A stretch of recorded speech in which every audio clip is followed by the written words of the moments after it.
150 litre, அதாவது ஒரு தண்ணீர் தொட்டியோட மொத்த கொள்ளளவு 150 லிட்டர் அதை மொத்தமாக பிடிக்கும். தற்போது அதில் 40% தண்ணீர் நிரம்பி உள்ளது. அதில் 40% தண்ணீர் இப்போ இருக்குது.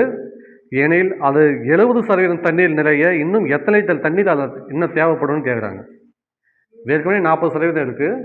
அதில் இன்னும் 70% தண்ணீர் நிரப்பணும்னா இன்னும் எத்தனை லிட்டர்? அப்போ 40லேருந்து 70 மாற்றணும்னா இன்னும் 30% தண்ணீர் அதில் இன்னும் நம்மளுக்கு தேவைப்படுது. 150ங்கிறது அது முழு கொள்ளளவு, அதை 100 வச்சுக்கிறோம்.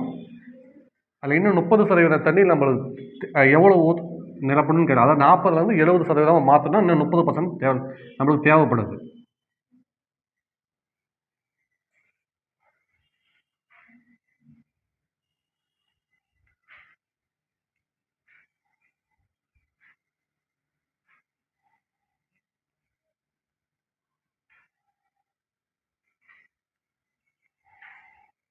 இன்னும் 45 லிட்டர் ஊற்றினா அது அந்த தண்ணீரோட அளவு 40%லேருந்து 70% மாறிடும்.